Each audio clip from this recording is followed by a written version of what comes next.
Good time zone chat. Hope you had a good weekend. How's everybody doing? Welcome. We will do the ceremonial correcting of the camera.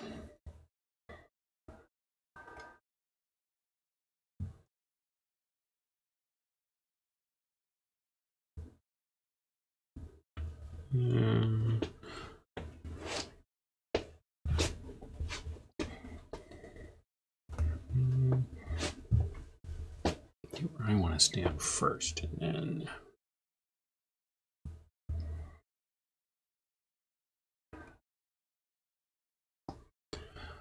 Alrighty then.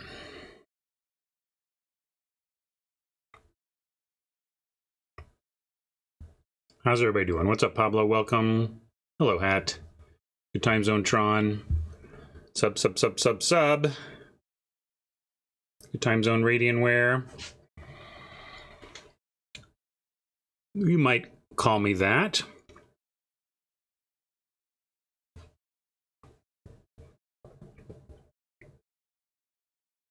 What's up, Gart? Hello, Timber. Hey, Rob. Chesapeake, welcome. Fastest blot, like, been on air for under a minute. I've been blawed. Under a minute. Wow. Standards have changed. There's serious inflation. Well, we know we're doing this.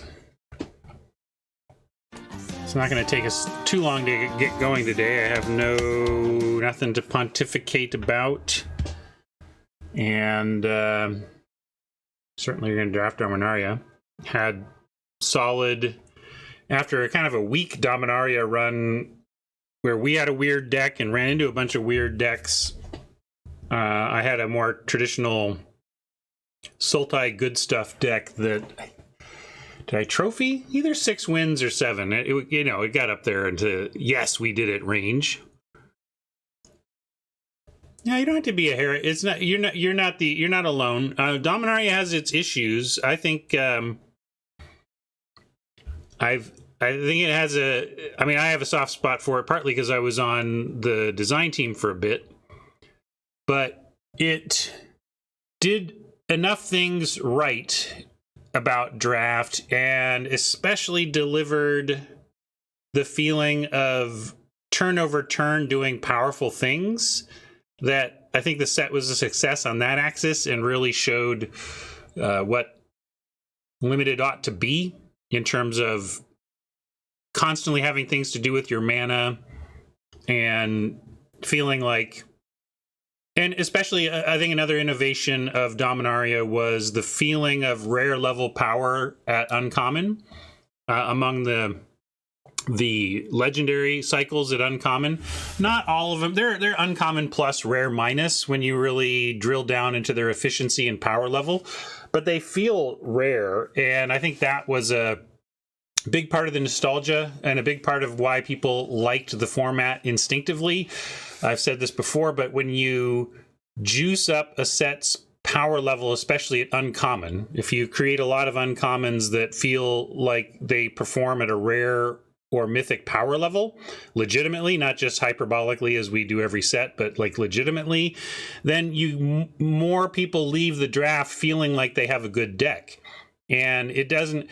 Goodness of your deck is relative to the field. If this is a format that produces a bunch of 8s in the abstract, but everybody has an 8, well, then we all have 5s, right? Then we don't have... it doesn't matter. So, but in terms of our actual expectation of how we're going to do, but how we feel, we still feel 8. So when all decks are powerful, functionally you're still at 5 on average, but you feel like you're at 8+, and I think that's a good feeling to give players about your format. So I think that's one of the other reasons that people have good feels about Dominaria, is that everybody left. You feel like you left every draft with a card you were really looking forward to drawing. And as opposed to, I did it. I didn't get any good rares, but I cobbled together a good set of synergistic commons and uncommons, and that I like that too as much as anybody. But it feels good to have that nugget of power somewhere lurking in the deck that you're hoping to draw, and Dominaria generally delivers for you on that front. But you know, lack of aggro is a factor. It's not non-existent. That was somewhat weird about our in fact, here I'm just gonna get going about our oh wait, I don't have the I gotta pay gold today. Get some audio.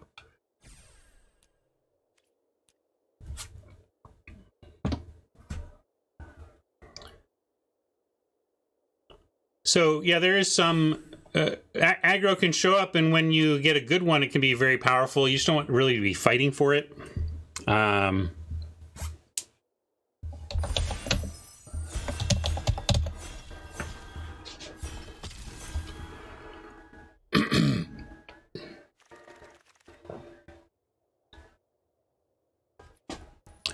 Well, in this case, instead of taking a powerful uncommon, we just get to take the powerful rare.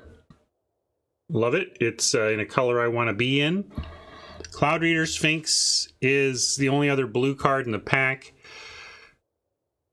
The black here is quite weak. I find an Acolyte or two playable depending on the context of your deck.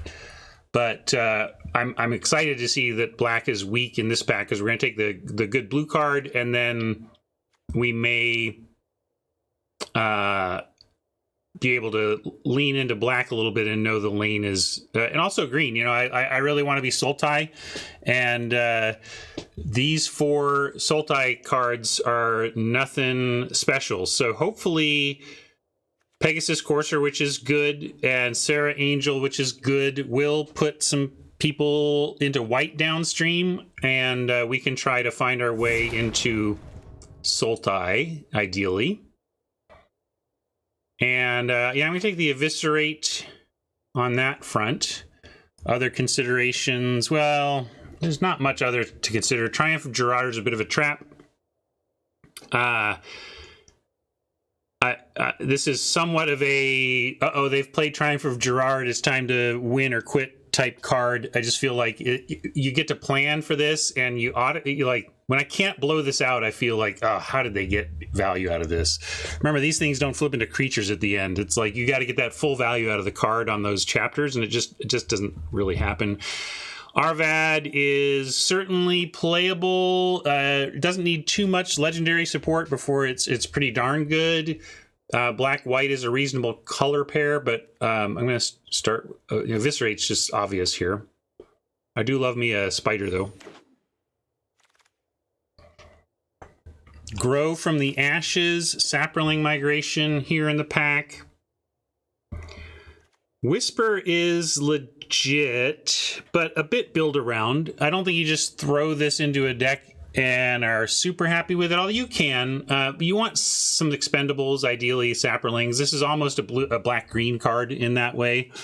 With where we're at, I would rather have Grow over Saproling or Whisper, as if we find our way into green as a base color, then the Grow helps us be kind of my favorite deck, which is base green Sultai.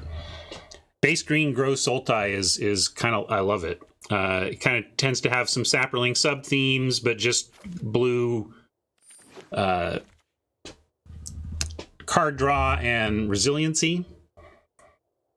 Syncopate jumps out as the best card here. You could make a case for Quende, but First Strike Matters isn't really a thing. You get some medium spells here in Unwind and Gift, but Syncopate is just head and shoulders above the other spells. I love how it scales with the game. 4/4. Oh yeah, Gorger. I don't. This is just not that important of a card I've found. I'll take it, but I think Syncopate's actually more important.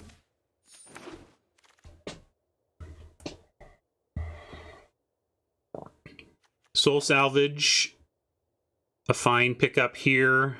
There's some play. You know, Howling Golem is not unplayable. it's just not a priority. I'll play it if I'm... Also, it's double green. That's real.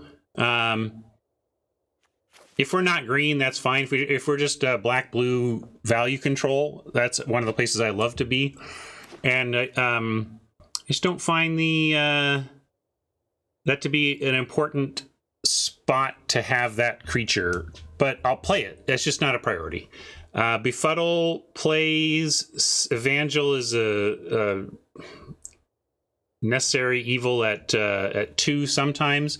I like a dark bargain, but if we're in blue, we would rather have blue's card draw than black. And we really want to be in blue with the Djinn, although we haven't seen much good blue since. Nonetheless, I'm going to keep carving out the black lane. I'd like to cut the black and get paid a little bit going the other direction. Now, though, we'll take a Sap Herd over the payoff Omnivore. I think first Sap Herd, because Omnivore's at its best in a Sap deck anyway. So if given that, I'd rather take the Sap Herd. And if Sentry is a white card, I'm not taking any white cards here. I don't think so. Reproach is all right, but not taking it. Bunch of traps here. Animus. Phantom. Sometimes you get this back, but it's really not what I want to do for 6 mana.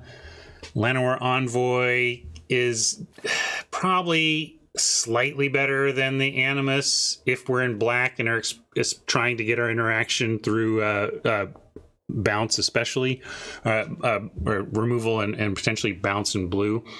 Animus just so underperforms. If it punched, I would like it, but it fights, and it's like it doesn't make your creature bigger, and it fights. It's like, and at that point I want to pay 1 mana or forget about it. None of these are important. We could play the Golem because if we're light on playables, at least it slots in at 3 and does something.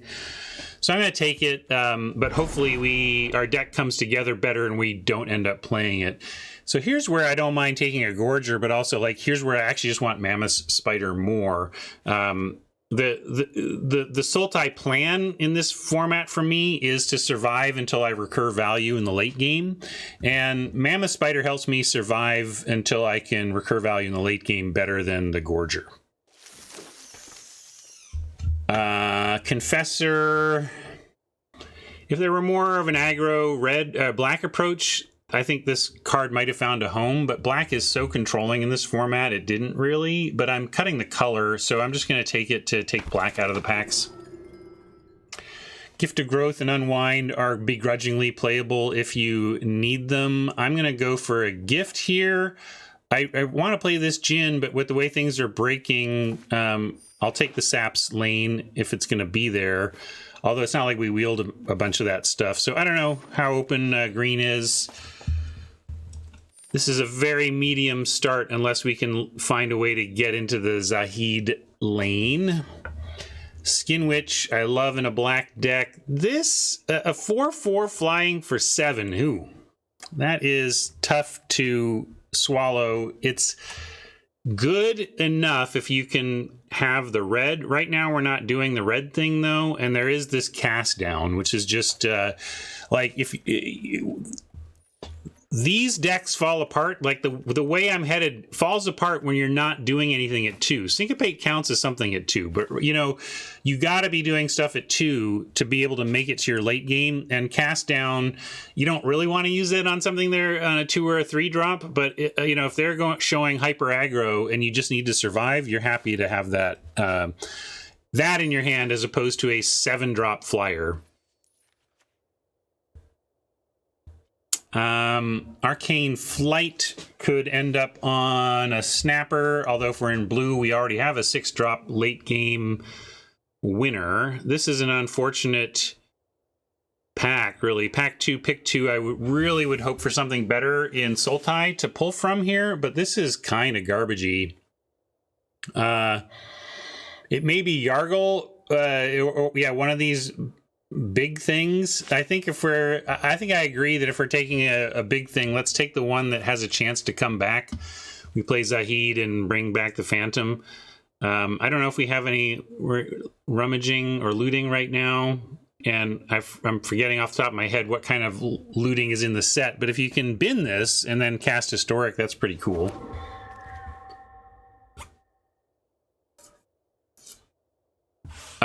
Deep Freeze, playable, but Sap Migration is a decent signal here. Not like the one we passed came back, so we're not alone in this lane or anything, but this is the type of stuff I want to be seeing early. Dark Bargain, that's a good point. That bins, not looting, but it certainly does what I'm talking about. We see red is at its typical levels of openness. Which, again, if you get into, like, especially the wizard lane, red can be hot stuff. I'll take a snapper. Might do the thing, which, of course, is throwing a aura on it. I'm trying to find my way into saps more than anything, though, so another sap herd here. Although Whisper might be time for a Whisper. Whisper is kind of a payoff for saps, and we don't really have that yet. So this is interesting. I think it's actually pretty close because we do have sap and migration now. So we've got a little thing. Going on the delivery. I'm gonna break the tie with the uncommonness of Whisper and go ahead and take that. Here's a way to bin something, but I don't think that's worth putting the deck just for the Phantom. Opt is all right, but we'll take a Dark Bargain here, especially if we end up dropping blue, which we very well might. Then the Dark Bargains become important. They become your attrition tool for the black-green. And on that end, Mammoth Spider number 2 will play right now. Primordial, another option for the 6th spot, if especially we cut blue. We're best of 1. We could take a Broken Bond, but you don't have enough reliable targets for it. I haven't played a Drudge Sentinel in a long time, and I hope not to. The Primordial Worm is actually playable, and I think the Drudge is not. This is where I like an Evangel helping us get on board at 2 more than I like an Animus helping us maybe try and kill something late. This deck really needs to get on board at 2 to not lose to aggro that shows up. You can't just... control is where I want to be, but you cannot ignore aggro. Frozen Druid might be a grudgingly playable for us. We're going to put it in the board and hope to not play it. But it can give you a big life chunk back if you make it to 8 and be a stabilization play. Scout, we also hope not to play, but it's a 2-drop 1/3. So if we're if its job is to help us not lose to aggro and we don't find anything better to fill that role, we'll run it. But it's not a good card. That being said, you do what you must. And look at that. Is this the one we passed, or is this a fresh one? I can't remember if it was early enough to pass, but what a great sign for us, right? That's amazing.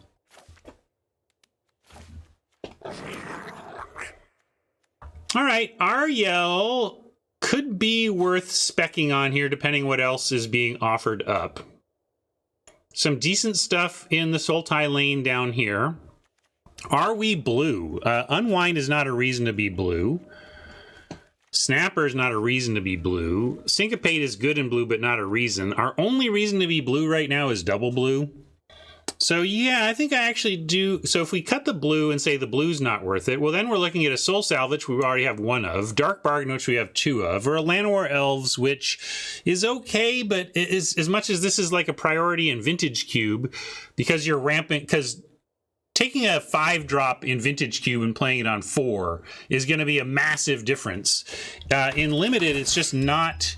In traditional Limited here, it's just not as big a deal to do that, to get that jump on curve, and it's a terrible top deck in the format. So I actually don't really prioritize the Llanowar Elves too much in the format, but I play them if they come my way late. Omnivores, now I'm going to pick this up. I took sap herd number 1 over omnivore number 1, but now that we've got 2 sap herds, a migration, and a sense that saplings is open, we're going to gleefully take this omnivore. There, that's gleefully. I will not be gleeful about this empty pack. The lack of black is concerning, but sometimes a pack just doesn't have a lot in it, and maybe there was one eviscerate was in the pack and somebody took it. Like, that's no big deal. Yeah, maybe it is just candle, unless we're looking at rare drafting, which is also fine. I would say if you're on the edge with gems, go ahead and take a rare. You know, I will candle schmandle, whatever. Let's rare draft. All right. I saw a song and got excited, but then I saw the man himself. Slimefoot the Stowaway. The mushroom itself. I would love this song. Song goes great, especially in the Saps deck. Omnivore, if that wants to wheel, great. But getting a pack 3 Stowaway when you've leaned Saps is wonderful. I know True's happy, yep. All right, so interesting pick here. Grow number 2 does let us really just play Syncopate and the Djinn if we want. But Sap leans into the core Saproling strategy here. And I guess, yeah, at this point, although actually really what the Grow lets us do is play Ariel, which doesn't suck. You know what? I'm gonna do that. I know the sap herd. Heck, at this point, maybe we wheel that with the way this table is showing interest in saps. I'm gonna take another Stallid Omnivore here over the Acolyte, which is fine. But again, Omnivore just on plan. But this is a much more appealing splash, really. This Ariel, totally splashable, especially with 2 Grow. And then Fungal Infection here. Again, I would play these if there weren't better things, but Infection is exactly where we want to be, right? This is helping us survive early rushes, creating saps. Perfect card for where we're at in the draft. This is looking fine. Like now it's like, do I want an Elf for the ramp, Evangel for the 2-drop body, or the Gorger for the mid-range / top end? Like we cut the Worm if we play a Gorger. Like maybe this is where I finally take a Gorger. But yeah, maybe it's just Elf. I think you're right, Tron. I would play the Elf. Getting this deck up 1 on curve is fine. Now we can take another and make that more reliable. I don't want a 3rd Dark Bargain anyway. Well, there's a 3rd Dark Bargain, a 3rd Spider, or a 2nd Worm. We could just take 2nd Worm and try to be big about things. I don't think we need 3 Spiders, but maybe we just want more Dark Bargains. I think we want more Dark Bargains. We're going to play out our Elves and draw a crap ton of cards and just... Yeah, that's true. Tron, like a 3rd Spider might be appropriate. I think 2 should do the job we're hoping for, but you're not wrong. Like this is the type of deck that really needs to protect flyers with reach, protect against flyers with reach. Okay, how about a last pick Acolyte? That's a nice pickup to help with the flyer issue. And now we got cuts. This just looks great. We could just forget the whole Grow package and just go for mean black and green machine. Couple cuts from this. Yeah, you cut like a bargain and a swamp. You just make this the deck, call it done. But this package of double Grow and Night is appealing. What does ramping get us? Well, Slimefoot is a good mana sink. If we get 12 mana out, we can make use of it with this fella. And lets us get a Worm out. Like, see, I think I just want to cut the Phantom. We're not doing that much. This is not really coming back with any regularity. And yeah, now he's just really good. So I think I do want to bring it in. That means bringing in these two, being somewhat more rampy. Let's get rid of this scout. We just want to go elves into grow. That would be sweet. This gift can go as well. It's not really how we want to interact. Kind of reveals the weakness of our low end. Yeah, this is another potential cut. That's fair. What do we like better? Maybe even the scout to give us that turn 2 defense.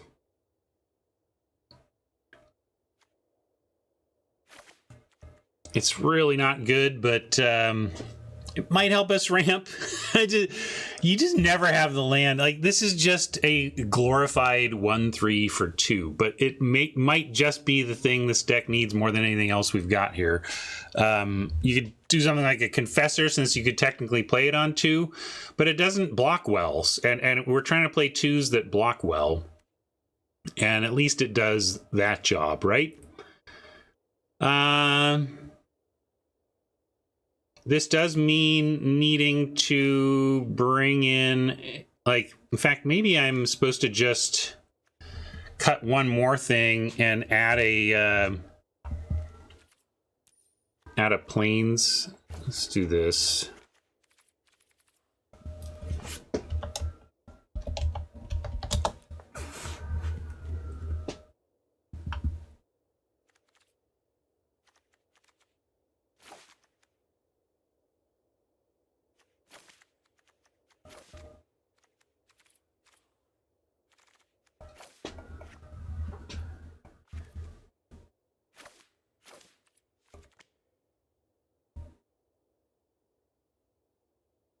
I think it should be this. If we're going to play 2 Llanowar Elves, we should play 9 Forests and count on the double grow, helping us catch up if we don't have early black. I think we're pretty 4-drop heavy. You're not wrong, but okay. So think of this as a 7-drop in which we cast it on 7 and play one of our 3s. Right? Our curve still looks fine. I mean, that looks worse, obviously, but if we get flooded with them and it's what we're doing on turn 4, then that kind of is, like, if it's our only option. I don't love a Dark Bargain on 4, but I love it late. This looks pretty fine. One more cut.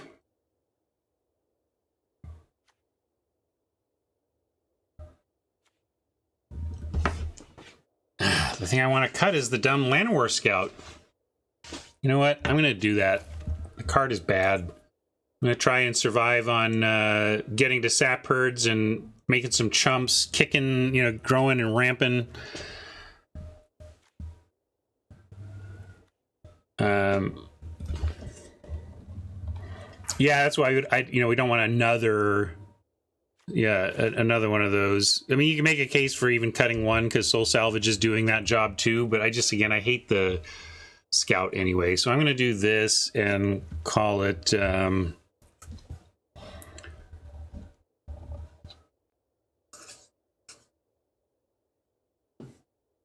putting the out and scout.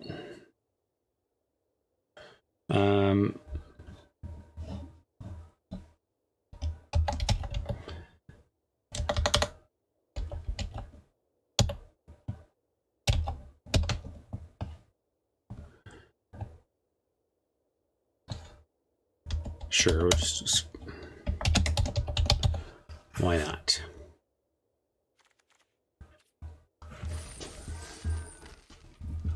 I think this ended up pretty good.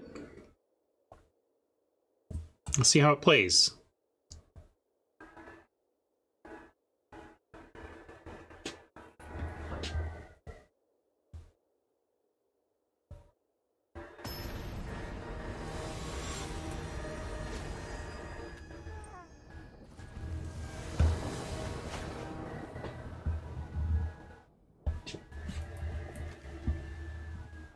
Just like we drew it up.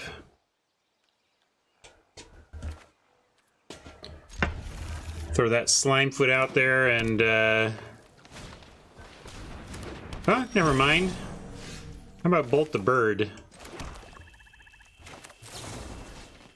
I don't necessarily want to rush our Slimefoot out anyway.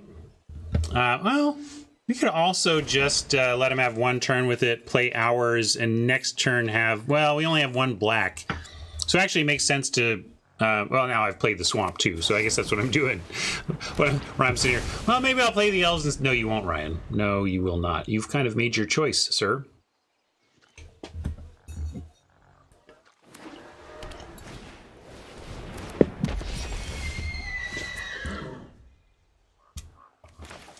Here, though, we will just drop an Evangel and threaten a block on the Unicorn.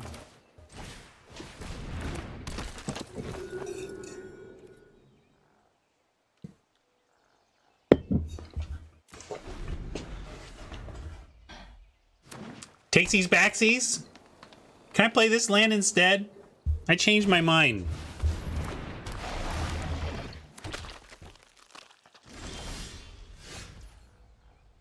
Well, this color pair doesn't have a ton of reach out and kill ya, but I'm going to play elves into turn 4 Acolyte and sandbag this Slimefoot and try to draw out other stuff from them. Evangel, they didn't attack with Unicorn, so they weren't representing tricks in these 3 cards. I mean, if they had a trick, they would have sent, right? I would have sent the Unicorn Snap if I had combat trick. Yeah, Gideon's Reproach requires combat. Blessed Light could reach out and really punish the Slimefoot because it's exile, right? So that would be the worst case scenario. And that's where we're going to hope that they go after the Acolyte instead. And that they use... Go ahead, trick us here.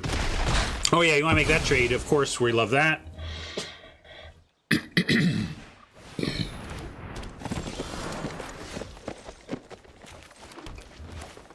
Acolyte, come get some.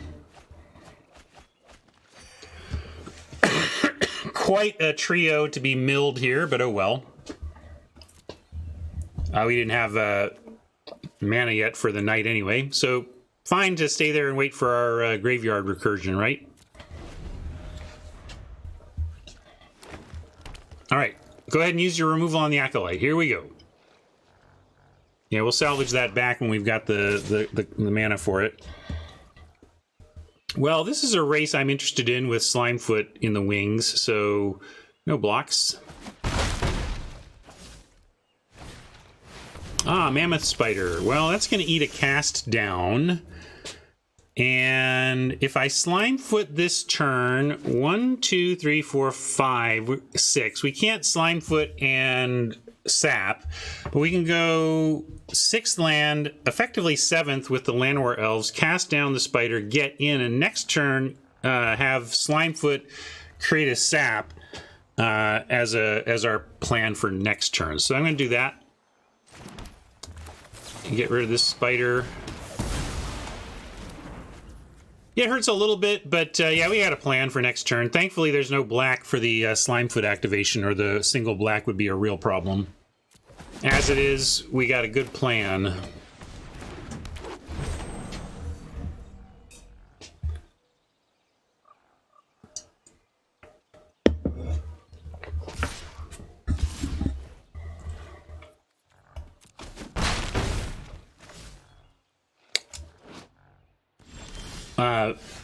Dead saps equal life gain with Slimefoot. We could just play the Sap Herd. It's not as mana efficient. I guess we should just stick with the mana efficiency because we can go Slimefoot 4 this turn, Sap Herd 4 next turn.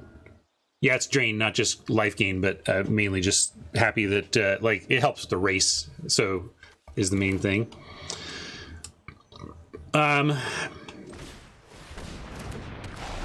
Well, mana efficiency matters somewhat, but if we get if we get a land, we're gonna wish we played the Sap Herd because then we can just double activate Stowaway. And if we don't get land, it means we got action, and we'll be happy about that anyway. So I'm actually thinking we might want to Sap Herd here And it gets another extra body that can do some blocking. Yeah, I've talked myself into it. I'm gonna do this.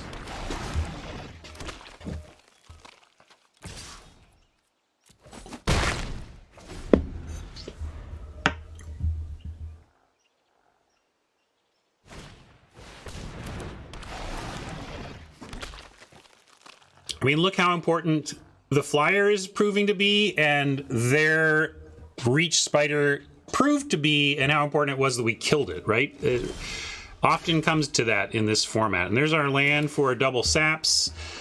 I don't think we need to be suicidal with our sapperlings yet. We can just keep going wide with them. They haven't shown removal for the Slimefoot. And if they draw removal, they got to decide whether they're going for Slimy or Windgrace. Both of them are real problems. But I don't like a big push with saps until we have enough that we can kind of get around their biggest stuff. Thank you, comrade. Appreciate the sub.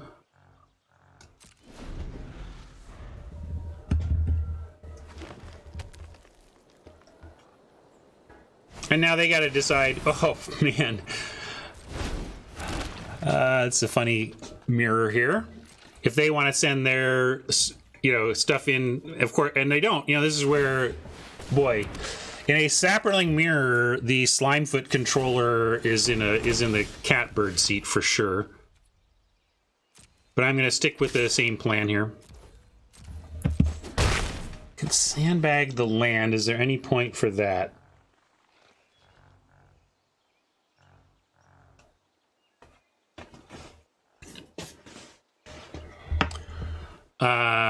Sorry, I got a message I had to check. Yeah, I'm gonna sandbag it. I don't know why, but there you go. Wow. Well, there you go. That's a way to get back into it for Oppo.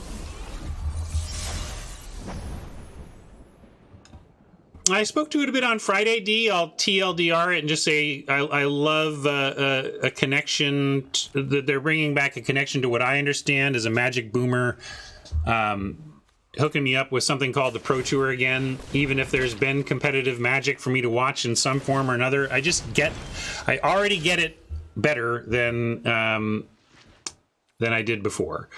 So this is interesting. All right, so we can Mammoth Spider get one sap. If they're at a virtual 15 on any attack, though, right now.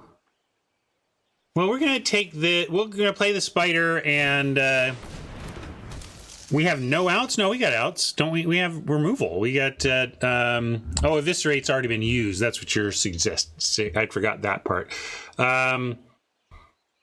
Let's see. Well, Soul Salvage... I think we might be able to race it wide, and also Soul Salvage getting back Ariel is some long shot means, but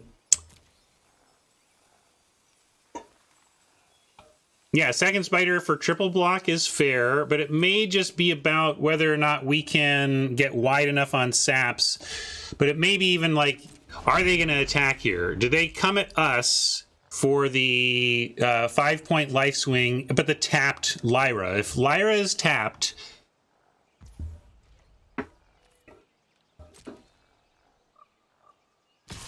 we maybe have a chance next turn. Maybe.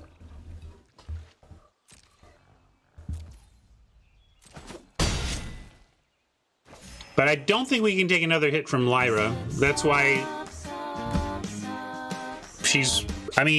this is answered or lose. You need hard removal for Lyra for the most part. I'm trying to remember if I've ever beat Lyra without having something at the ready to just pick her off, because that's, flying first strike lifelink? Baneslayer's like, hey, oh wait, here, I gotta make one of these. I remembered. Grow? Can Grow help us make enough saps to outlast?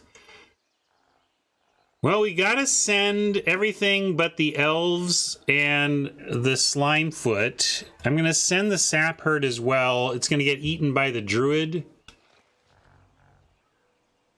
I don't know. I just don't know how to beat the angel, so I'm gonna... Now, how do you... oh, yeah, the number. There you go. Click on the number to attack with all. And sap. 5, 6, 7, 8, 9. If I kick the grow for 5, that leaves 4. We get 2 more to get up to 6. That's still only 1 activation. But that is a couple extra mana, so I could send the elves if we're just looking for damage here. But if I leave too many, let's see, can we present lethal? 7, 8, 9, 10, 11, 12, 13, 14, 15. See, we are presenting lethal. I just think they then have blocks and crackbacks if I send the elves too. Yeah. So I guess I'm going to leave the... And maybe I send the elves... Yeah, I'll leave the elves back for potential blocks and then making saps before they die. And I'm going to send these. Yeah, we're in serious trouble, Rob. I am maybe overthinking a doomed situation, but if there's any hope, it involves this, right? So I'm doing it.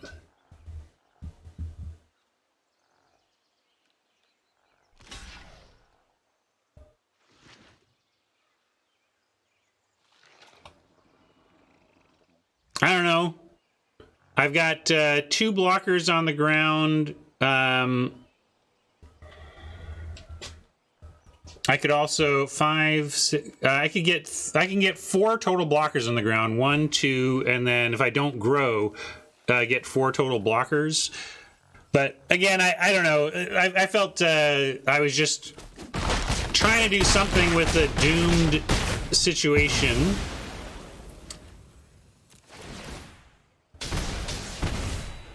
And now let's take a look. So Lyra clocks us for 5, and we go to 5, and then we need to block. Yeah, we can live. So I need to not grow because we need to make another blocker. But I think we'll go to 1 if my math is right. And if they do that, we actually have a chance on the crack. Oh. Just when you think you're going to beat Lyra, a freaking Krosan Druid is going to take the chance away from us? Ugh. That's the biggest dagger. Card I really try hard not to play.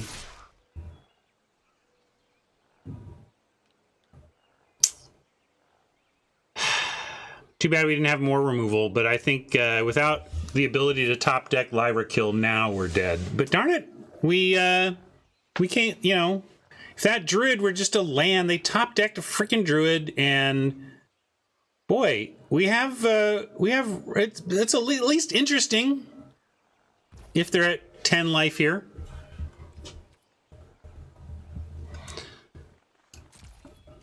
Yeah, but I don't,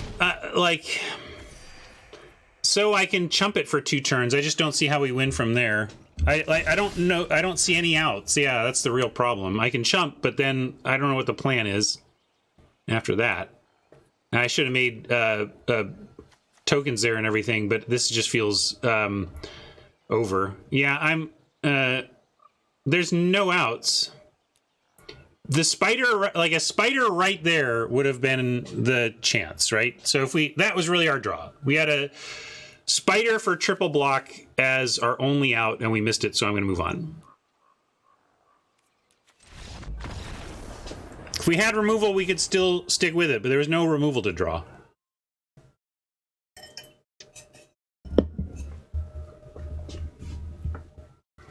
Well, we lost to 1 card. Other than that, our deck did exactly what we wanted it to. And, you know, we ended up with a lot of card draw and not as much removal. Ideally, if we take the 2 pieces of hard removal and like 4 card draw-ish options we had and switch that, have 4 pieces of removal and 2 pieces of card draw, that would be chef's kiss, and the deck would be super sweet. As it is, look out, loser's bracket. I'm coming for you. This deck's solid. Make some people pay.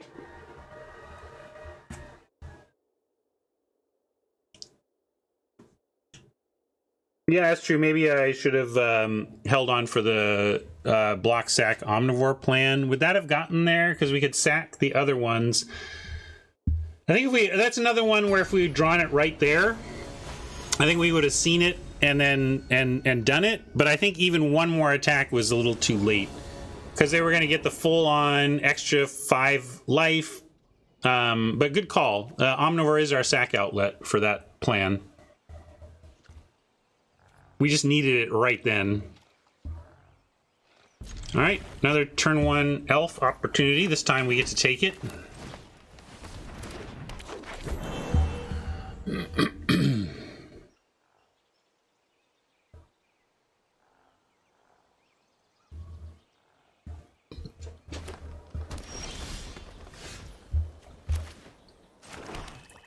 Turn 1 elf, nothing to do with it on 2, but we do get an omnivore early.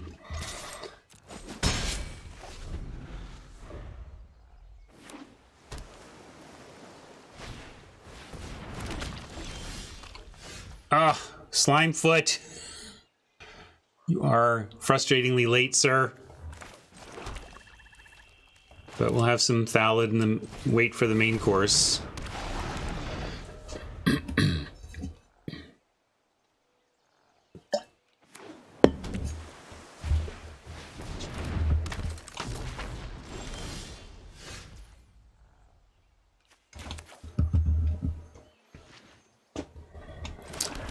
Well, now we'll go Slimy, because I'd like to kick the... These are effectively 6s to me now. We can go Whisper, but I like also that Whisper... I mean, I don't want to get syncopated with Slimefoot, and if they come up with a kill, we can Whisper Slimefoot back. So we're going to plunk this down and not sap for the deuce, although we could.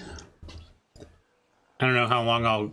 I guess yeah, I can just start making my own. So I like this spot. We're going to say hold and really just start pumping out 1/1s even. Icy is good.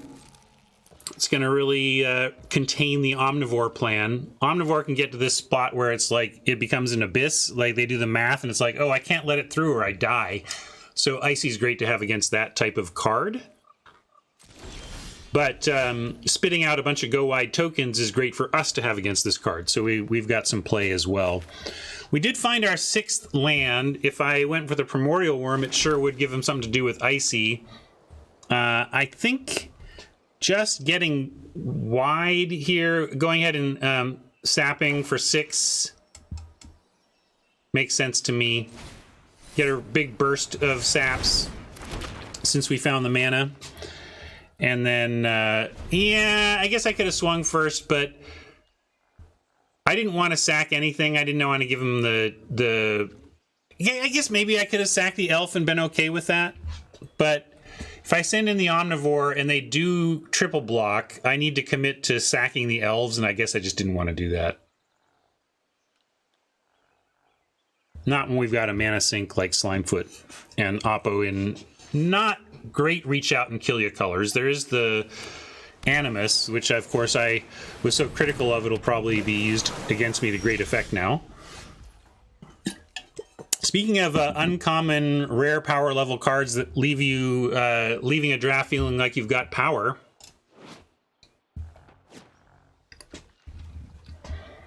I see. Yeah, that's true. Threatening to make one with Stowaway. I didn't see that line. All right, well now we certainly have the attack with the Omnivore though, so let's start there.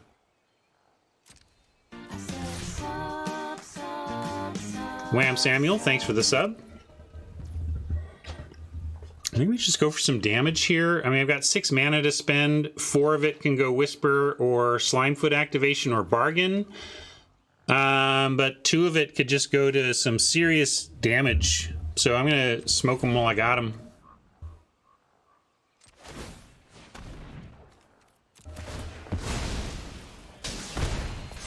Yeah, I mean, we can do the math and see how much and decide if we actually want to do that. Might just be able to sack saps from there to finish them off, right, with drains. So that's 7. So they'll go to 10. If I did 2, I could do 3 more even, and they'd go 16, 15, and then we'd go 14, 13, 12, 11, 10, 9, adding 9 on, and getting into 7, getting them down to 2.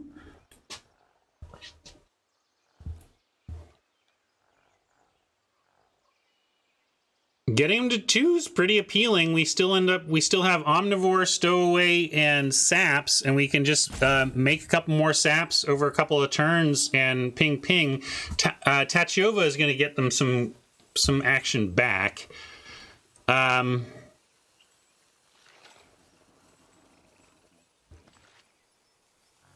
that is pretty powerful. I'm tempted to do it, or at least the Saps. Is that crazy? Because I could also just, dark bargain here, and that would be quite good, or make another sap. Yeah, let's leave the elf, but do the saps. I think it's worth it. This is just so much damage. They're nearly dead.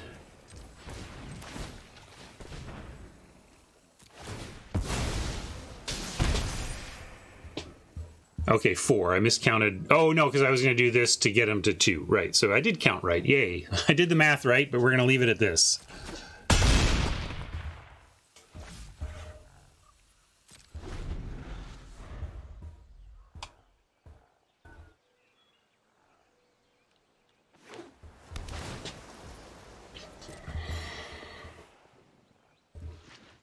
We're going to keep that manipulator busy, though.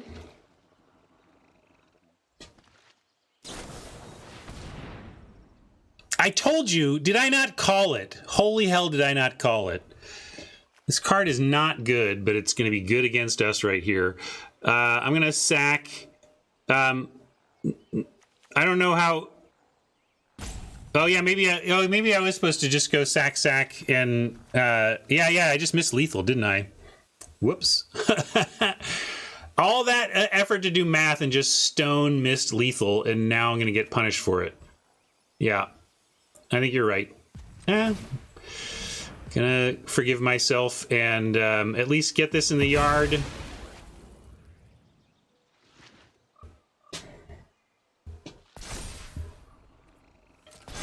Not that it wouldn't have gotten in the yard anyway, but...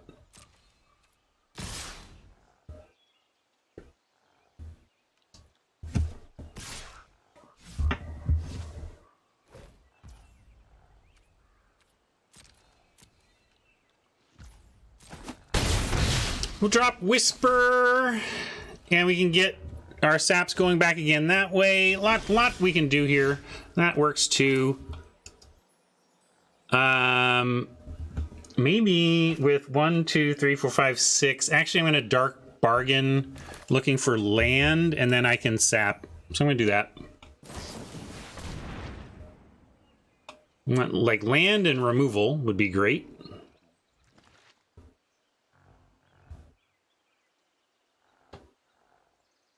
Well, they might be thinking about a syncopate here. That would suck.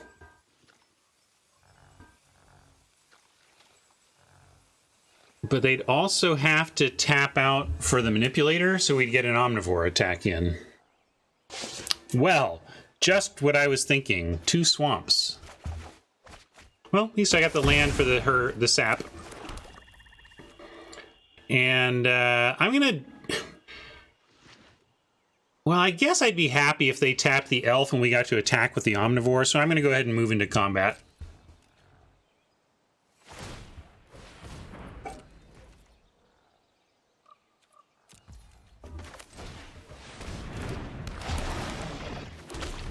Now we have a multi-turn plan of Whisper, sacking saps to get back Slimefoot and to re-engage the Slimefoot omnivore plan. Looks like we're going to need it because they got a Sphinx and they're starting to stabilize and turn corners here. Man, so bad to miss lethal when you're actually like doing the math and thinking hard about it like I was. I'm a little tilted at myself for working that hard on the puzzle and not seeing the game-winning solution before my very eyes. Just take it 2 sacks further. I think the mental barrier on that, though, is seeing that I needed to sacrifice my bomb, right? It's really tough to see yourself. And then we voluntarily kill our best card. That just doesn't snap to your mind as the play.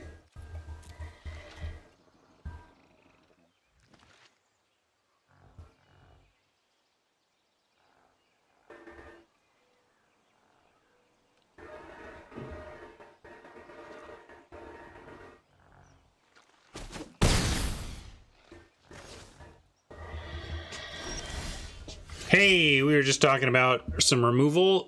This is not going to work on our legendary problem, but any piece of removal is a welcome sight here as we're looking to make our way. Although, seriously, what we did want to get rid of was Tatyova, so that's too bad. But we'll play Whisper, and I should move to combat first again, see what they want to do here. Omnivore, of course.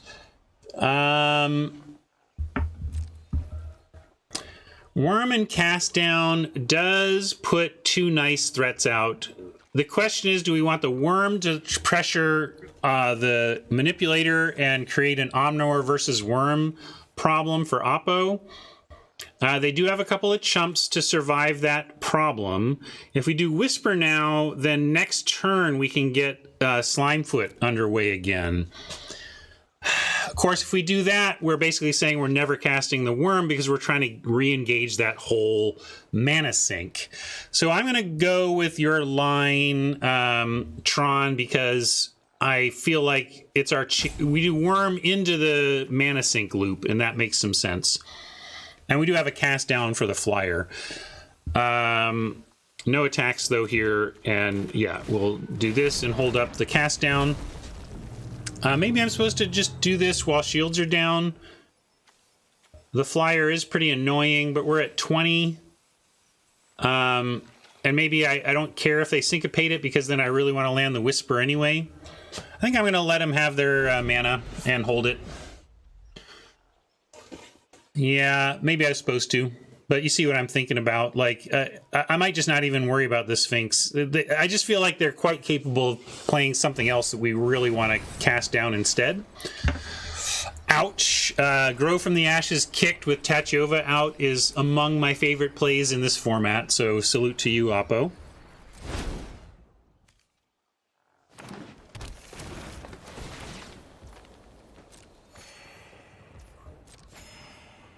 So pretty. And then that's why, because then you get the 3rd land to play after for just the... It's going to feel really satisfying to beat my opponent's kicked Grow with Tatyova out. I hope I do. Be nice if the lesson were free. Interesting choice for the unkicked Gorger on this board. And now,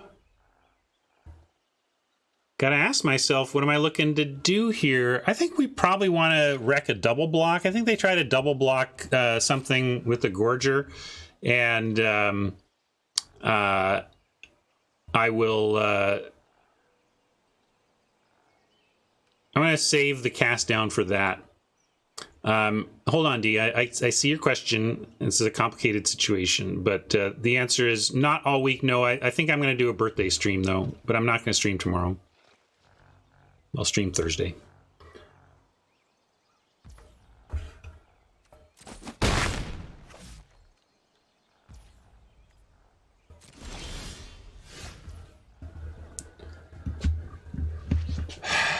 Five, 6, 7, 8. With a Dark Bargain and an Eviscerate, I feel like I should Dark Bargain here. And then we have Whisper if nothing to if no Eviscerate. And we still have Cast Down if a double block suggests that's the way to go. But I am going to bargain it up here.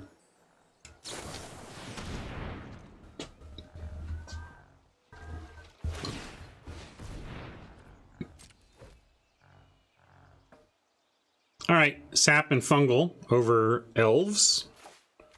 Elves aren't super useful. Fungal adds to the cast down as double block blowouts. Let's see how they want to try. Probably Gorger 2 saps. So I think probably using, although if they go Gorger 2 saps, we can just fungal infection on 1 sap and still save the cast down. So if we can somehow blow out a double block with a single fungal infection, that would be amazing. But looks like they're just going for chumps, which is also fine.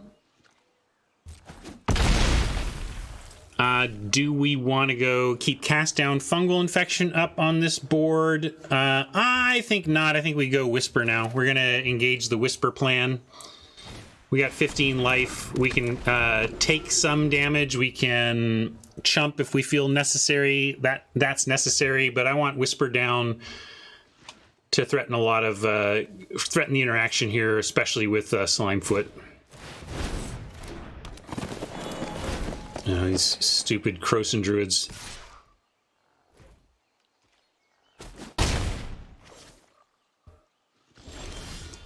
All right, Mammoth Spider is nice. We're gonna play that, and then really have. I mean, this is not sorcery speed, so we can do this at instant speed. We play the Mammoth Spider.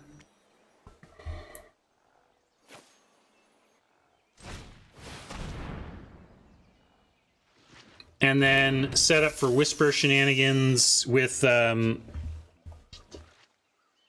Slimefoot on their turn. With Fungal Infection, create a second sap, sacrifice 2 saps to get our friend back. And we can still cast down the Sphinx at this point, which is starting to look like what we're going to need to do. Although maybe the Mammoth Spider does the job and we don't need to do that. Let's say no attacks, though, and have a lot of options as we hold up a couple of instants on defense and have the Whisper activation. So let's move this out of the way. Looking to make that 5/5 and punt and fight. So really, I guess I need to reduce this so we don't lose our spider. It's not the sexiest play, but it'll keep it alive. And we still have the cast down.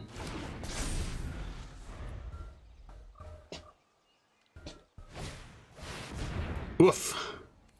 And maybe a new target for cast down. I really wanted to take care of that Sphinx, but of course the spider is currently stopping the Sphinx. Nothing stops the Thorn Elemental from doing damage except... I mean, we could block it. But we got to block it with the intent to kill, and we still end up taking 7. So, like, we're at a virtual 5, and then Relic Runner is probably going to get unblockable 2. So, little tight. We're going to get some life back, though, coming up.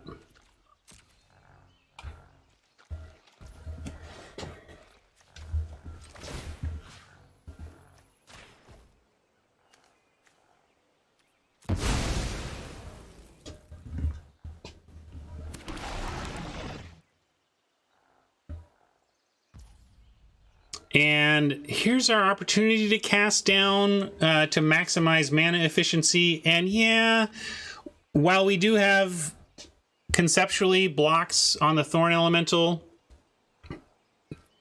I think we should just cast it down here.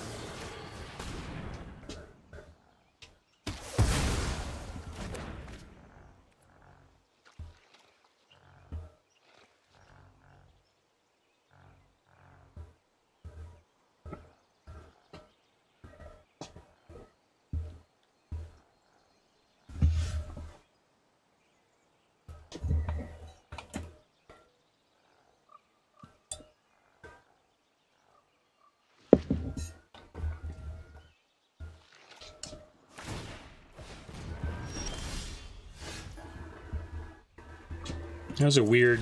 What? Yeah, they just... Oh, wow. Shame Scoop. Oppo, you are still fine. Oppo. I've been there, but...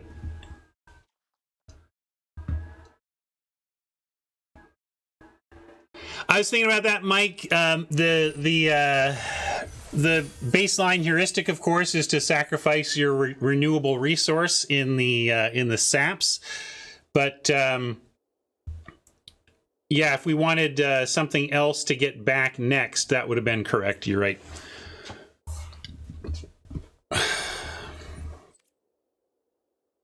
All right, picked up a win there.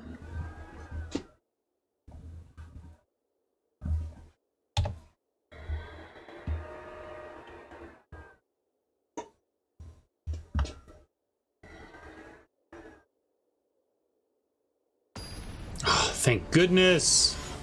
Got a little piece of good news here. It's minor, but I sent out 3 final boxes for the big sort deadline with TCG Player, and I thought I shipped it in plenty of time, and a couple of my boxes fell off the grid again, and they needed to arrive today to beat the deadline, and they did. Yay! Oh, that's true. We got a free lesson. Well, we screwed up. Didn't see lethal, but managed to not shame scoop, and Oppo screwed up and shame scooped. This is a bit rough. We got a 4, 2 5s, and a 6. That means I am technically asking for both land and early spells. We could get so run over if we don't draw some early action that this is probably too greedy to keep. I just love that we have exactly 3 land and 4 spells and both of our colors. I mean, that should be a dream, but we just drew the top end of our deck, so I'm going to mulligan this. Now we're going to keep this, and I think I just got to bin a forest. We might find a couple more before grow anyway. If not, we might just grow on 3. Ideally, we find something else to do on 3 so that our plan is to kick grow on 5, thin our deck, and set up for some of the mana sinks that we have later. Infection is a real play. I like that we have both cast down and infection, although infection doesn't stop an attack from the Arcanist, so if they go for that, we're just going to take it.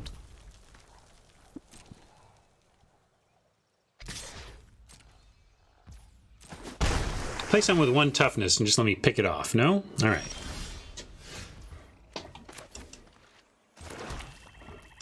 It's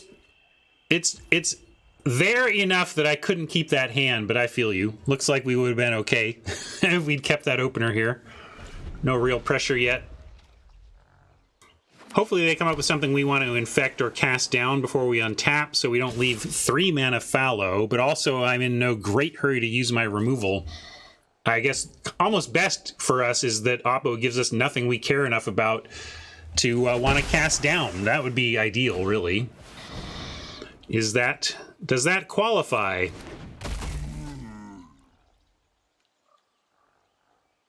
If I don't cast that down, I untap, I play the Omnivore, and then I have to take 4. So I am going to cast it down. I think it's just enough here to be worth it, but I'm anxious about using my removal and my premium removal that early. But yeah, it's just a lot of damage, right, Mike? I hate using that removal on that creature, but that's part of the consequences of mulliganing and not having the ideal start.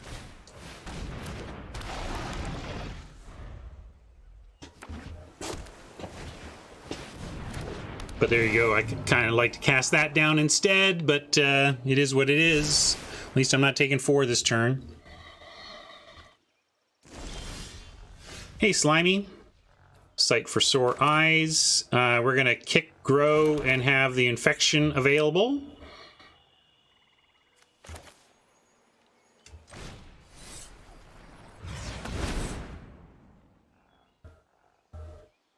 Good luck with the hassle. So we got our splash color, and then I want the fungal infection available, so I swamp it. And now we can attack with the Omnivore, and maybe they get frisky and block, you think? Maybe they get frisky? Get frisky, Oppo. What could it possibly be? No. Oh, well. If they block, of course, we get to fungally infect something, make a sap, and sack it to make a 5/5 out of the Omnivore, and presumably eat the Sphinx.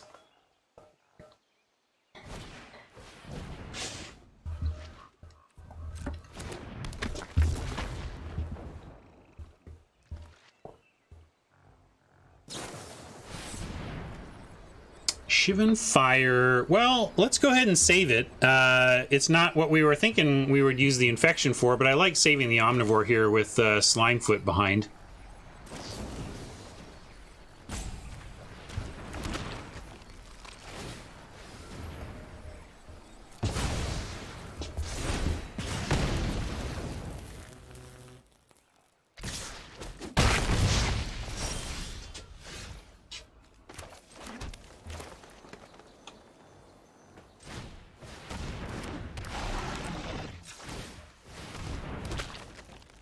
And are we racing? Yeah, we're racing. I'm not racing. I don't think I'll sack. Oh, I could. Yeah, maybe I will. I'll even sack the sap. Why not?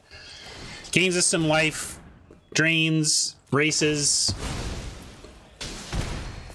I think that looks like a much better life's total spread there.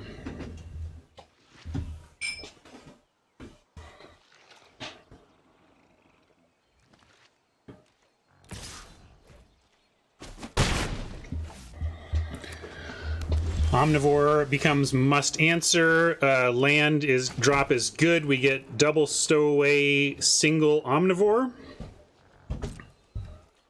Not sending the stowaway, they could double block, and that would be bad. But definitely sending the Omnivore.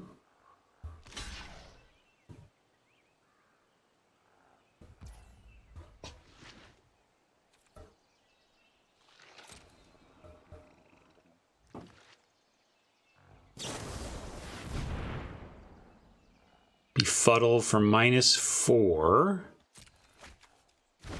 So could not buff it to big enough to kill anyway. I need to get 4 back, and that is 2 saps, and I don't have the mana to make 2 and sack 2. So we're going to accept this result and make a couple saps before we untap. Maybe make a couple saps and block the Lava Runner if they offer that. Let's see what they do, though. I mean, we've got a 2/3 to threaten the Lava Runner, so if they send it, we've got to ask ourselves why. I really don't want to block with Slimefoot ever, if I can help it.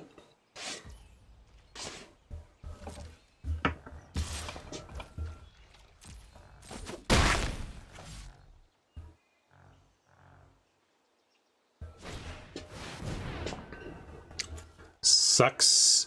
Let's go sap, sap, sack.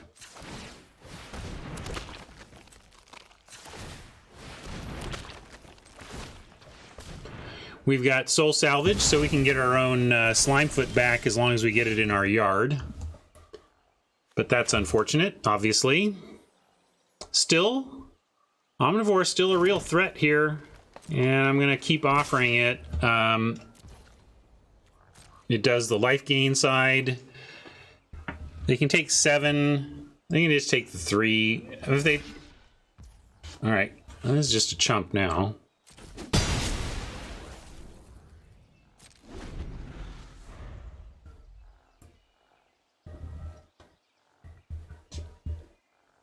Clutches another rare level power card, rare power level card that can, at uncommon, leave you feeling like you've left your draft with a rare when you did, a powerful busted rare when we really just got it out of the uncommon slot. I just really feel it's the true secret sauce of this set. It gives it this cube-like feel that makes people remember it fondly, because they just always had something really cool to do.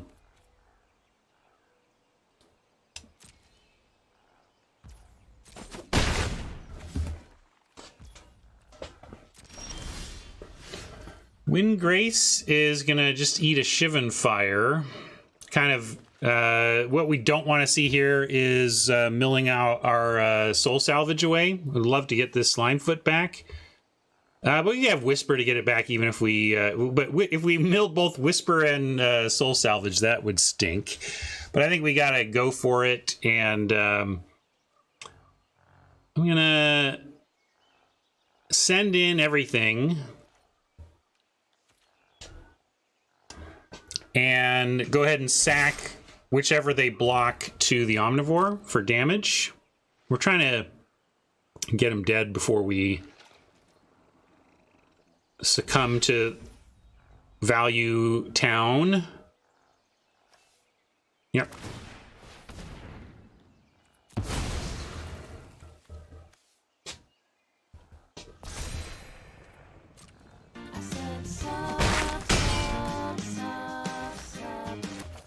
Thank you, Jules. 2 years. Indeed, got a lot of 3-year subs coming in lately, and it's like, wow, are you kidding me? Look at that! I called it, everybody! I called it! The exact 2 cards I did not want to mill. Out of the entire deck, both of them were in the top 3! Oh yeah! God damn it. I mean, get it.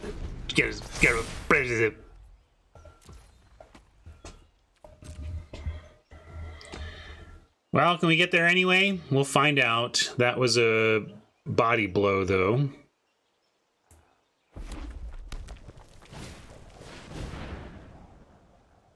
And Chain Whirler for the extra ouchies, but we'll at least sack the sap here.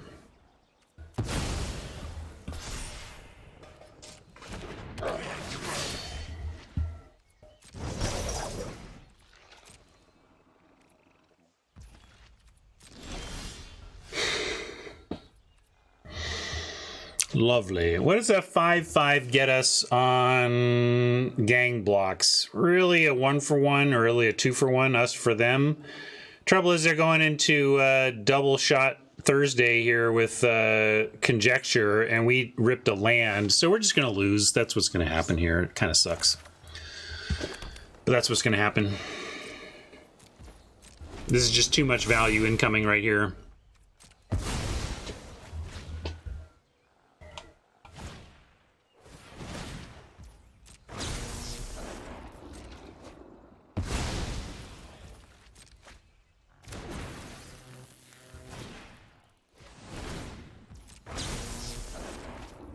Can I scoop? Is it early scoop to scoop? Probably. This is just so demoralizing.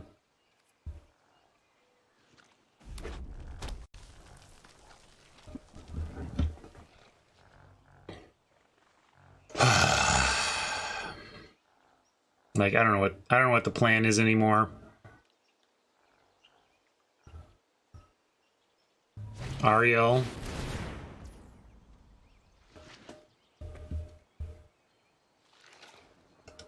God, it even deals 5, so I can't. God.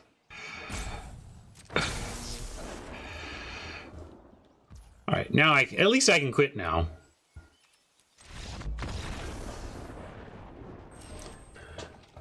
Well, one of my pet formats sure has not been kind to me on air. I wish you all could have seen my killer deck that you missed over the weekend. Instead, I'm 1-2 with a deck I really like. I don't know. It's a little light on interaction, I acknowledge that, but should be doing better than this.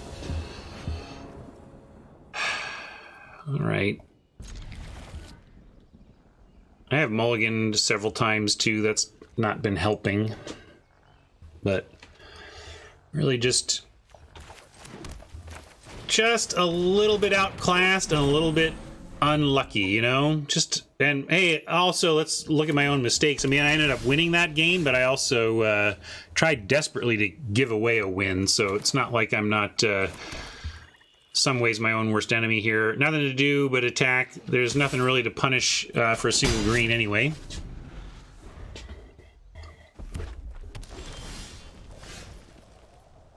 Well, it's going to be awfully telegraphed, but no attacks. Whatever could that be about?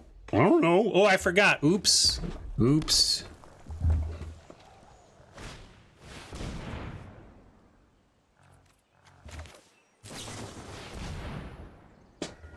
We'll go with Spider Bargain. Attrition them out here best we can.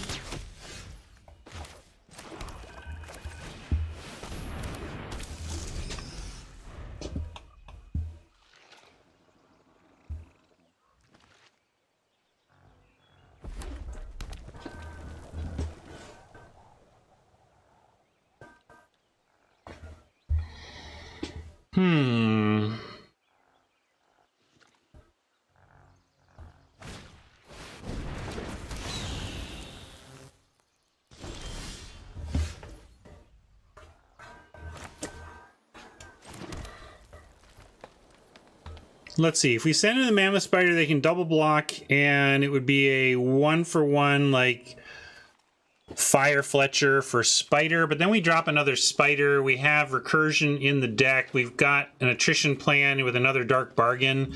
So I'm going to go ahead and make the offer, and then drop another Spider. Presumably they double block, but maybe with our open mana and their lack of it, they don't block. Yeah, I understand that. They don't want to get blown out. So another reason to go ahead and make the attack, too.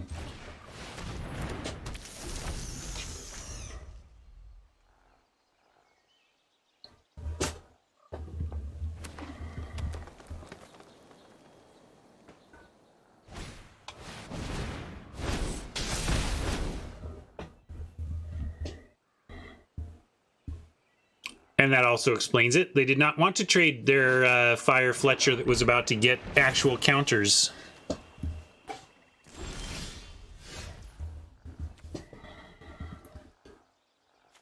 Seventh mana gives us Omnivore Sap Herd. That seems just fine. And then next turn, we can bargain with 4 extra mana up.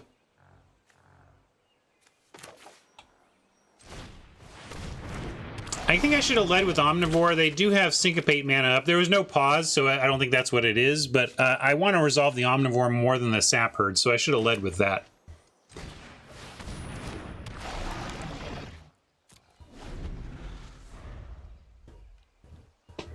Yeah, I could wait and bargain, but I just like bargaining. I like dumping hand first and then refilling with bargain as opposed to bargain looking for like something better to do than this.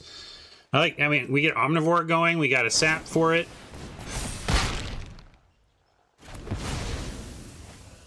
They're going after our Spider, and I think Omnivore is the bigger threat. Another frickin' Tachiova to deal with. Sucks.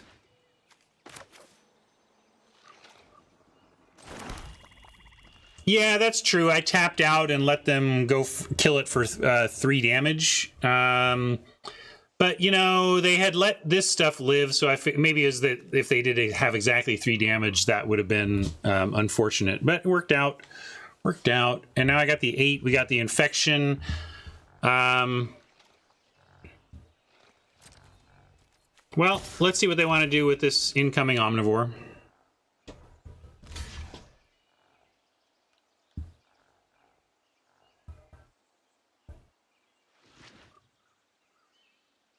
That's a fine answer. They want to... If they don't block, I'm going to bargain next and use that to inform the rest of the decisions for this combat.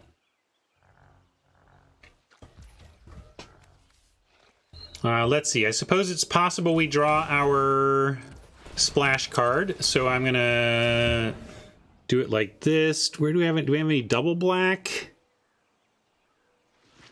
No double black, so this is fine. And we got a lot of land, so we'll just take the 2 action cards.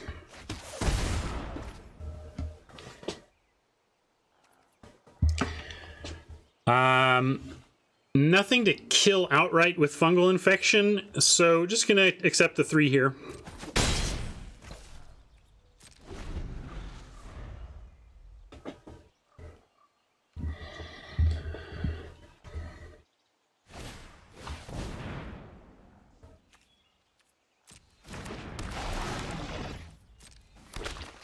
Well, that's something to kill with an infection, but not super exciting. We're going to let that go.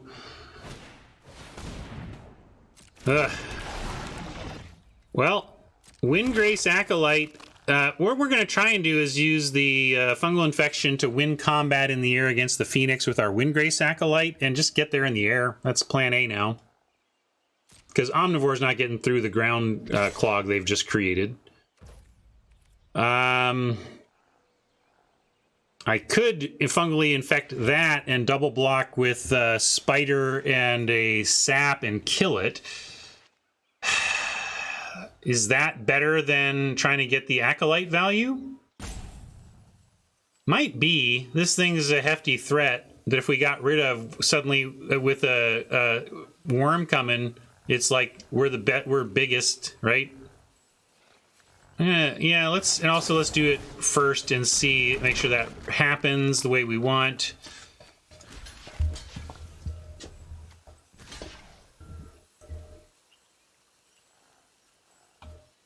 Oh yes, I did it wrong, Mike. Mike had the right long line to do it that way. I was trying to be sure that we were getting the shrinking because I didn't want to lose the spider, but there was nothing they could have done for a single blue to stop it. So I was just being cautious over nothing as opposed to letting them make ordering mistakes.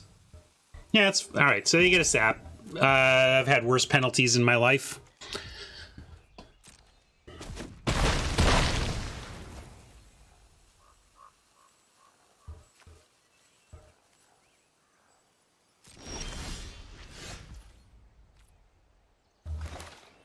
Oh, you get a 2 spell even, and I am going to go Wind Grace and mill away my graveyard recursion again.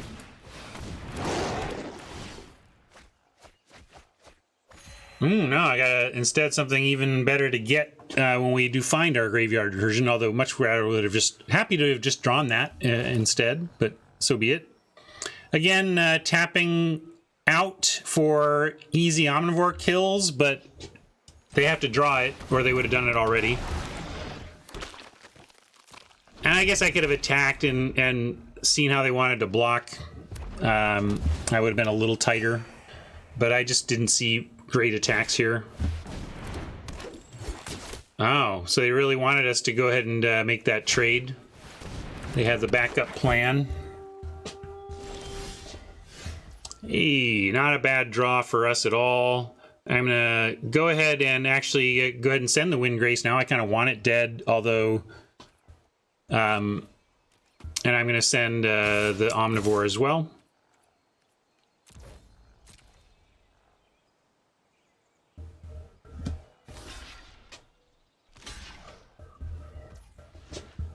Yeah, I don't mind paying 1 sap to take out an Envoy. That seems like a bargain. Maybe not the best I've ever had. I should read this. What is it? 3 or more creatures? Yeah, all right. Let's race. Buddy. Yeah, I'm going to drop Whisper. We get Wind Grace and or Slimefoot back. It's going to be tough for them to win a race. Phoenix comes back into the arms of the spider.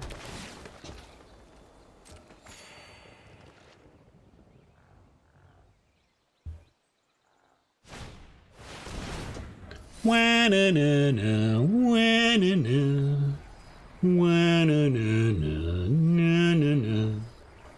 la-na-na-na. My brother played that sax part in a talent show in high school when I was in India. I remember that.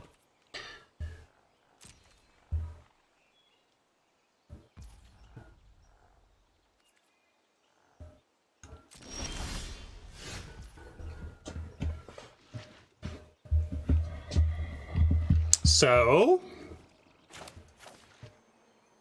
I guess we just worm it up. The reason not to would be because we want to whisper back Slimefoot and go wide. Maybe that's better. Sack, get back Slimefoot, and then have double activation there. And still an Omnivore activation too. Although they don't have tappers or anything, so a big blocker for like just the big ground stuff is fair too. But we can, if we're doing the sack thing, let's do that on their turn. And I'm going to go ahead and send Omnivore because, well, I guess they got a Trampler, but we got a lot of, you know, again, with Whisper, I say do your worst.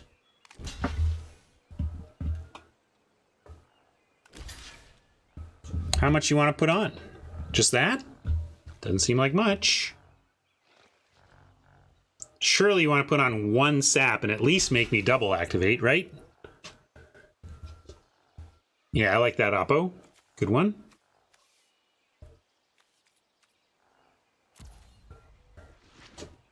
And we'll go...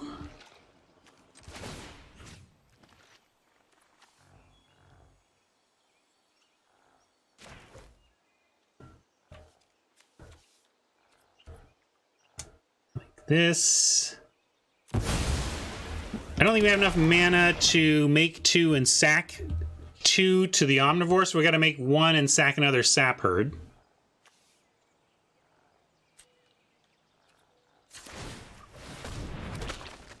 But it should work. Could also just accept trading Omnivore right now, but we should just get another, lose the Sap Herd and keep the Omnivore on board. The reason not to is we could make another Slimefoot token and then just get it back with Whisper if Whisper lives. But I'm gonna go for the sack. Could even consider the Llanowar elves since, but everything, we got enough blocks here to do this. Yeah, but let's face it. I mean, when they are top decking and it's, I mean, they're kind of top decking 2 cards a turn, so maybe they're gonna find it, but they do need to find it. I don't think they have removal now, so I like making them have it and making hay while the sun is shining here.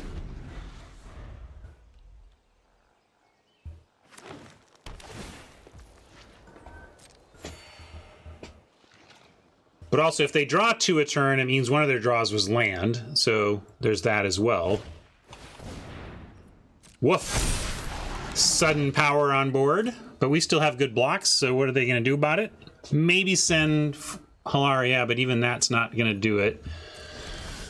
All right, and a cast down, saving that at instant speed for the Thallid. Can't get the legends, unfortunately, but if they go for some fancy blocking, casting down mid-combat could be hot sauce.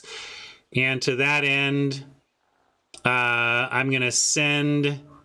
What's our mana? 4, 5, 6, 7, 8, 9. 9 is a little awkward. We get... we make a token, we sack, like... Llanowar Elves and token to Whisper, and that leaves us with 5 mana, and then on the 5 we have cast down and sack the incoming Sap Herd and token to get to a 7/7 Omnivore, which is going to surprise him. So yeah, play Worm is possible. I think we can get him pretty good here with the cast down Omnivore play. I'm going to go for it.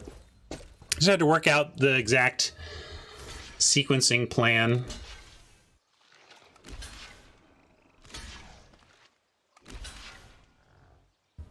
Interesting. Okay, so we're just going to do the thing, and it happens as we thought.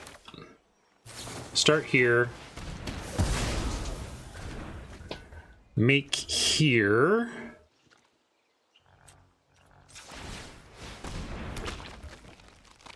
And I guess, yeah, I'll get that there. Whisper for this. Sacking this and this.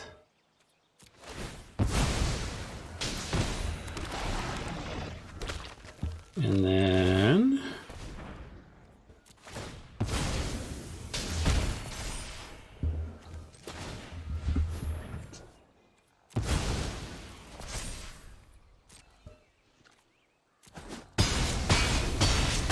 All right, now we're cooking with Crisco. Let's do this. What you got now? More Tachova value, probably, but we can overcome.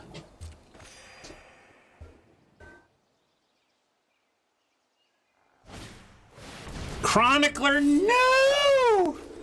Oh, Oppo with the top decks. What do they get for it, though? Oh, wait. They get an Ancient Animus. That's pretty good. Or the Grow. I guess Grow for Tachova is pretty sweet. Damn. Well, it's been a good game. If we lose this one, I just got to salute and say that was magic today. But it really sucked to go 1-3 with this deck. I think it's pretty darn good.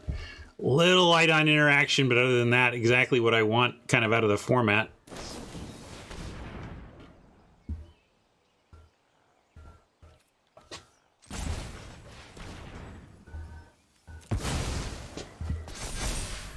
All right, they got rid of part of our engine, but we still have Omnivore Slimefoot online. So let's see if that's enough.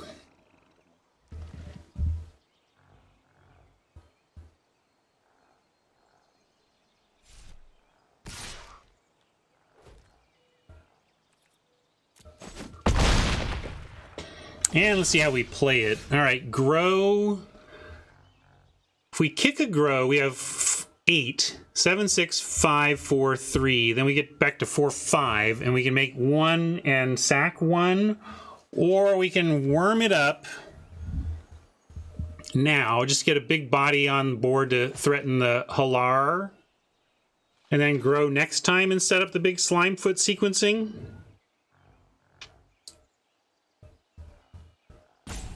Grow does let us do trouble. I guess we're at 18. I guess at 18 we can take a turn, sure. And then maybe we can... Yeah, we're going to swing first. I'm just planning for after. Well, let's start with a swing and then and see how they want to block.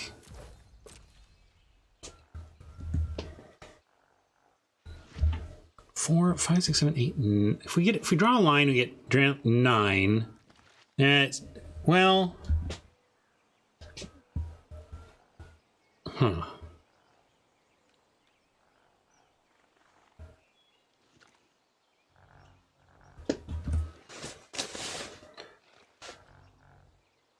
They're measuring up whether they can take 8, whether they want to take 8. That's fine. We're just going to go ahead and slam them for the 6. I think the worm play's fine. Let's do that.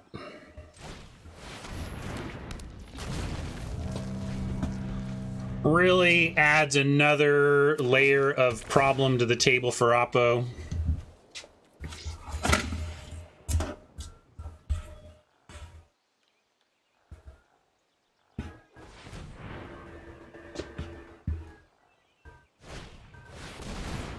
Oh, it's so sick.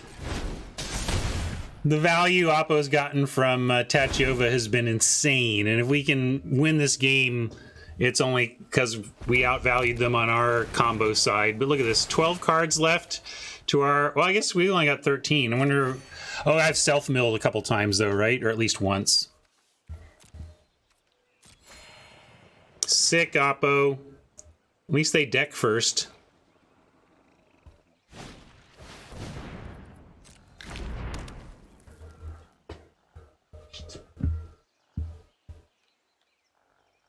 Don't!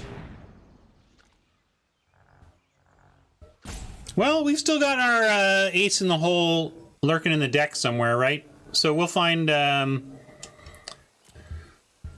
raised dead effects somewhere before we hit the bottom of our library, and then we get all this juicy stuff back. But again, we'll sack. Yeah, they're just going for this big mana kicking thing, I guess, but I agree. How about just give us the reanimation right now? Ha! Yeah, thank you, Magic Gods. Much appreciated. Except now I got to figure out my sequencing. We got 4, 5, 6, 7, 8 mana. If I soul salvage with no grow, we have 5 left over. We could foot it and have Whisper... backing that up. So we probably want Foot and Whisper. Yeah. And then if we grow first and kick grow, so we're at 8, we kick grow, we go to 3, we add 2 more and go to 5, and that still allows us to salvage, but not to follow with Slimefoot. But anyway, let's start with Primordial Worm, I agree. Are you going to trade your Halar here? No. You're going to chump. And really with no mana sinks, we don't need to grow anyway. We're just going to soul salvage here. I guess we're getting some mana sinks, but let's get the mana sink back here. Slimefoot, definitely. I think it's Whisper, but maybe I'm just supposed to, like, Windgrace. They don't have blockers, so Windgrace mills us and gets us closer to bottom of library, but then should kind of get them dead at this stage in the game. So I think it's... but if we get Whisper, we can use that to get Windgrace if that's what we want to do. So yeah, let's just get Whisper. And again, if I kick this, I end up with 2, and that's just not enough to cast Slimefoot, and I don't want to do that. So I'm going to cast Slimefoot. Although maybe I want to cast Whisper so that Whisper is active next turn. Yeah, I probably should have cast Whisper now that I think about it. Because Slimefoot doesn't need to be not summoning sick to do its thing.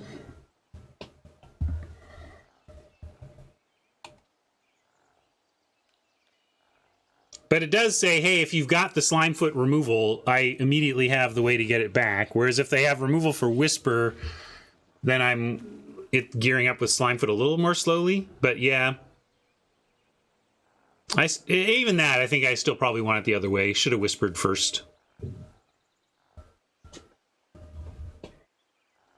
Yeah, I could have just grown for 1, but almost, again, I just think the grow doesn't matter as, like, if we're going to take time for it, I should get the 2 to really power up the late game Slimefoot activations. But it's possible that we get more activations just ignoring the grow and working from the 8 we already have. Probably next turn we're just Whisper, Slimefoot activation. If we get a land, at least we have Omnivore activation too. Let's see. 6 lands left in 12 cards, so we're 50-50 to land.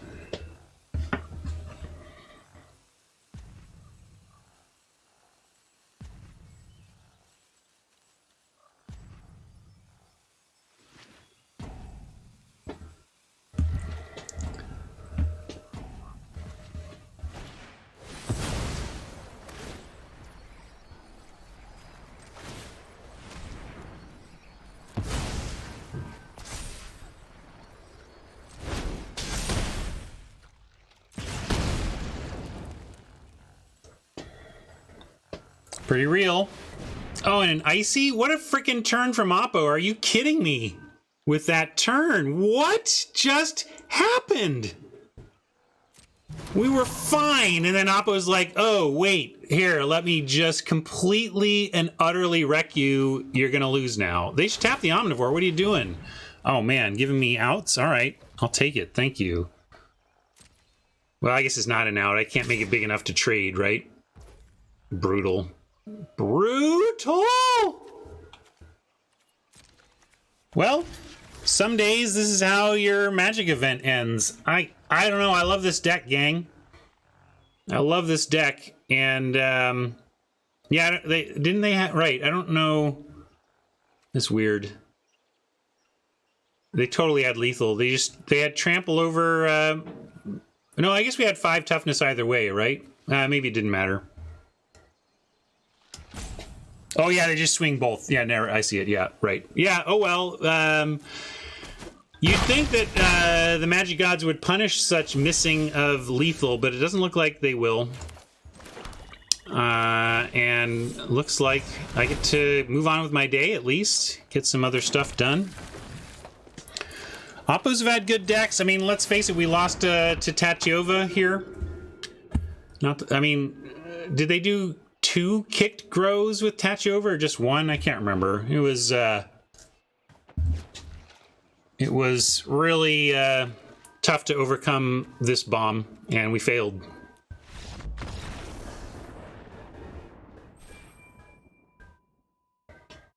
I only had 1 mana, Tron.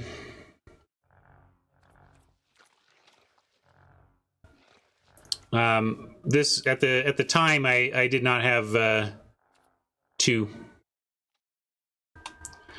So yeah, if your opponent has Tachiova out and kicks grow, does 2 kicked grows, you're not generally winning those games.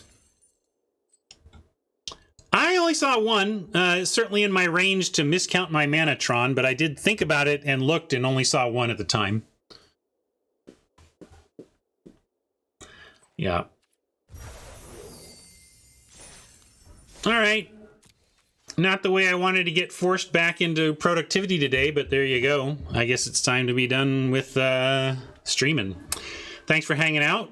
I don't see any raid captaining. Oh, I didn't give Gar a meme, so I'm just going to reject that and give Gar his money back. And check for a raid target. No captaining, so I will find someone.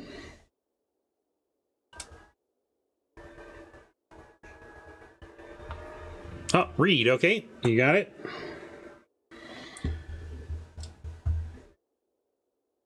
Tron with the throwback. One of the most epic matches I ever played on stream was a best of 3, 1 hour, 15, 20 minute Ravnica Allegiance mirror match against Reed Duke, in which we were both playing the Clear the Mind, Recur Your Library control deck. It was insane. It was insane. Truly one of the great matches of my streaming career, and that's the day I picked up Tron. Tron was watching from Reed's side, and I have not been able to get rid of him since. Oh well.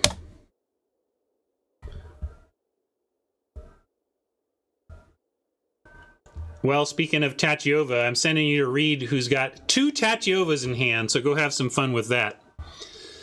And I will go get my taxes started, because that's where I'm at. All right, gang. See ya. Have fun with Reed.